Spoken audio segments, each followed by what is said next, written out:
বন্ধুরা, ছাদ বাগানে কিন্তু আমরা ভেজিটেবল গার্ডেন করছি বা বিভিন্ন ধরনের সবজি গাছ লাগাচ্ছি, অথচ সেই সমস্ত গাছগুলি লাগানোর সঠিক পদ্ধতি আমরা জানি না।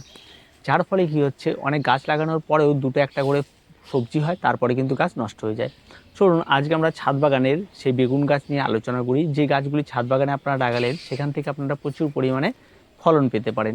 আর তার সঙ্গে সঙ্গে আপনাকে কিছু জিনিস অবশ্যই মেনে চলতে হবে, যে জিনিসগুলি মেনে চললে কিন্তু আপনার ছাদ বাগানে এই সমস্ত গাছে আরও প্রচুর পরিমাণে ফলন পাবেন এবং সেখান থেকে আপনার বাড়ির সবজির ঘাটতিও মেটাবে এই সমস্ত গাছ থেকেই। তো সবার প্রথম যে বিষয়টি রয়েছে, সেটা হচ্ছে আপনাদের একটি সঠিক জাতের চারা সংগ্রহ করা। বর্তমানে কিন্তু বেগুনের প্রচুর ভ্যারাইটি পাওয়া যায়, অনেক উন্নত প্রজাতি বেরিয়েছে, যার ফলে কিন্তু অনেক ছোট ছোট থেকে গাছ থেকে বেগুন ধরতে ধরতে অনেক বড় হয়, যার ফলে দীর্ঘদিন বেগুন পাওয়া যায়। আর ঠিক তেমনই একটি চারা আপনাকে সংগ্রহ করতে হবে বা বিভিন্ন ধরনের বীজ ভাণ্ডারে গিয়ে আপনাকে বীজগুলি সংগ্রহ করতে হবে।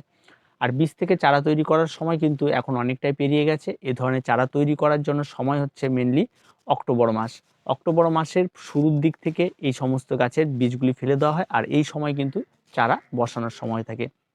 তো এই সময় যেহেতু এটা মোটামুটি অক্টোবর মাসের শেষের দিকে, তাই এখন কিন্তু চারা ফেলে দিলেও কিন্তু, বীজ ফেললেও কিন্তু চারা হবে এবং সেটা থেকেও কিন্তু বেগুন হতে পারে, তবে সেটা একটু লেট হবে। আর বেগুন সাধারণত সারা বছরই বেঁচে থাকে, আর সারা বছরই অন্তত আপনাদের হতেই থাকবে। এবার বীজ সংগ্রহ করার পরে বীজতলার মাটি প্রস্তুতির জন্য আপনাকে যদি টবের মধ্যে ফেলতে চান, তাহলে অবশ্যই 50% দোআঁশ মাটি আর 50% ভার্মি কম্পোস্ট নেবেন, নিয়ে মিশ্রণটিকে সুন্দরভাবে ছেঁকে নেবেন, ছেঁকে নিয়ে একটা টব ভর্তি করবেন। তারপর বীজগুলি আপনারা ফেলে দেবেন, তারপরে জল দিয়ে উপরে একটা লেয়ার মাটি দিয়ে সেই বীজগুলিকে হালকাভাবে ঢাকা দিয়ে দেবেন, দিয়ে জল ছিটিয়ে দেবেন। একদম গল গল করে জল ঢেলে দেবেন না, জলটাকে ছিটিয়ে দেবেন। ছিটিয়ে দিয়ে মাটিটি ভিজিয়ে রাখবেন, আর প্রতিনিয়ত খেয়াল রাখবেন যে টবের মাটিটি যেন শুকিয়ে না যায়, আবার জল দিয়ে দেবেন। 3 থেকে 4 দিনের মাথায় বীজগুলি জার্মিনেট হবে এবং গাছগুলি বাড়তে শুরু করবে। তবে গাছ বাড়ার সঙ্গে সঙ্গে কিন্তু আপনারা সেই গাছগুলিকে তুলে লাগাবেন না। গাছে মিনিমাম 4 থেকে 5টে পাতা বের হবে, তারপরে আপনারা সেগুলিকে তুলে অন্য জায়গায় প্রতিস্থাপন করবেন। এবার সেই বেগুন গাছের জন্য আমরা কী ধরনের টব ব্যবহার করব। আমরা ছাদ বাগানে বেগুন গাছ করতে হলে সর্বনিম্ন যে মাপের টবটি লাগবে সেটা হচ্ছে 10 ইঞ্চি, এবং তার চেয়ে যদি বড় দেন তাহলে অনেক ভালো হয়। বেগুন গাছ কিন্তু ছাদ বাগানে অনেকটাই বড় হয়, আর তার ফলনও কিন্তু প্রচুর পরিমাণে পাওয়া যায়। এবার আসি এর মাটি প্রস্তুতি। এর মাটি প্রস্তুতির জন্য অবশ্যই আপনাকে এখানে একদম 50% দোআঁশ মাটি এবং 50% ভার্মি কম্পোস্ট নেবেন, এবং তার সঙ্গে আপনারা 1 মুঠো হাড় গুঁড়ো, 1 মুঠো শিংকুচি এবং নিমখোল মিশিয়ে দেবেন। মিশিয়ে দিয়ে এবং এই মিশ্রণটিকে সুন্দরভাবে ছেঁকে নেবেন। ছেঁকে নিয়ে তার সঙ্গে 1 চামচ আপনারা ফরাডন দিতে পারেন। যদি ফরাডন না থাকে, আপনারা এখানে অন্য কোনো কিছু ব্যবহার করতে পারেন। যদি না থাকে তাহলে কোনো রকম অসুবিধা নেই। চাইলে আপনারা দিতে পারেন, না চাইলে নাই। এটা নিয়ে কোনো বাধ্যতামূলক নেই। এবার মাটির মিশ্রণটিকে তৈরি করে আপনারা টবটি ভর্তি করে ফেলুন। এবার চারাটিকে প্রতিস্থাপন করুন, এবং চারা প্রতিস্থাপন করার পর আপনারা গাছটিকে হালকা রোদ, হালকা ছায়া লাগে এমন একটি জায়গায় রেখে দেবেন অন্তত 3 দিন। 3 দিন, এই 3 দিন কিন্তু অবশ্যই গাছের দিকে নজর রাখবেন, এবং গাছ নেতিয়ে গেলে অবশ্যই গাছের গোড়ায় যেন কোনো রকম জলের ঘাটতি না হয়, সেই বিষয়টা কিন্তু অবশ্যই আপনাদেরকে দেখতে হবে। তারপরে যে বিষয়টি রয়েছে সেটা হচ্ছে তাকে রোদ কেমন জায়গায় আমরা রাখবো। এই গাছ কিন্তু একদম ফুল সানলাইট পছন্দ করে। কোনো রকম কোনো হালকা রোদ, হালকা ছায়া এমন কোনো বিষয় না, টানা রোদ যেখানে লাগবে সেখানেই হবে, এবং রোদ যত বেশি লাগবে এই গাছের ফলন তত বেশি পাবেন। আর যদি রোদ কম হয় তাহলে কিন্তু ফলন অনেকটাই কম পাবেন। তাই অবশ্যই ফুল সানলাইটে এই গাছটিকে আপনারা রাখবেন। তারপরে আসি গাছের জল দেওয়ার বিষয়টি। এই বেগুন গাছে জল কিন্তু আপনারা বেশি দিলেও কোনো অসুবিধা নেই, তবে অবশ্যই প্রতিদিন বেশি করে দিলে হবে না, গাছের গোড়ায় জল জমিয়ে দিলে হবে না। প্রথমে আপনারা প্রত্যেকটা 10 ইঞ্চি মাপে যদি টব হয়, আপনারা টার্গেট রাখবেন 1/2 লিটার করে জল ব্যবহার করার, এবং ঠিক এই 1/2 লিটার জল আবার যখন সম্পূর্ণরূপে শুকিয়ে গাছ মোটামুটি গাছের পাতে নিতে আসবে, তখন আবার গাছে জল প্রয়োগ করবেন। এই গাছে জল প্রয়োগ করার জন্য নির্দিষ্ট কোনো শিডিউল নেই যে সকালবেলা দিতে হবে বা বিকালবেলা দিতে হবে। দিনের যে কোনো সময় গাছের প্রয়োজন বুঝে আপনারা জল ব্যবহার করতে পারবেন। তারপরে আসি গাছের ফার্টিলাইজার বা গাছের সার। এই গাছে আপনারা যেহেতু আমরা অর্গানিকভাবে করব, তাই সেরকম কোনো রকম সার প্রয়োগ করা এখানে খুব একটা প্রয়োজন পড়বে না।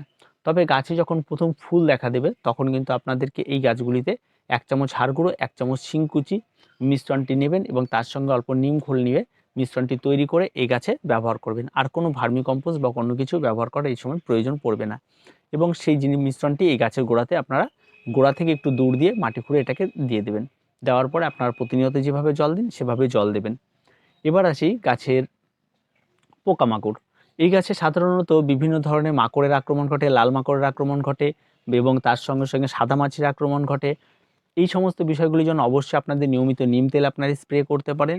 আর নাহলে যদি অর্গানিকভাবে আপনারা করতে চান তাহলে কিন্তু এখানে আপনারা তামাক পাতার জল আপনারা গুলে নিয়ে ব্যবহার করতে পারেন, বা লঙ্কা এবং রসুনের পেস্ট আপনারা পেস্ট করে নিয়ে জলে গুলে নিয়ে 1 লিটার জলে গুলে নিয়ে স্প্রে করে দিতে পারেন। এই সমস্ত কাজগুলি আপনারা করতে পারেন। তাতে কি হয়, গাছে কিন্তু রোগব্যাধি খুব একটা বেশি হবে না এবং তাতে কিন্তু ফলন প্রচুর পরিমাণ হবে। আরেকটি বিষয় যেটি দেখা যায়, বেগুন গাছে অনেক সময় ফুল ধরে যায় এবং এই ফুল ঝরে যাওয়া রোগের জন্য মূল কারণ যেটি, সেটা হচ্ছে গাছের গোড়ায় জল।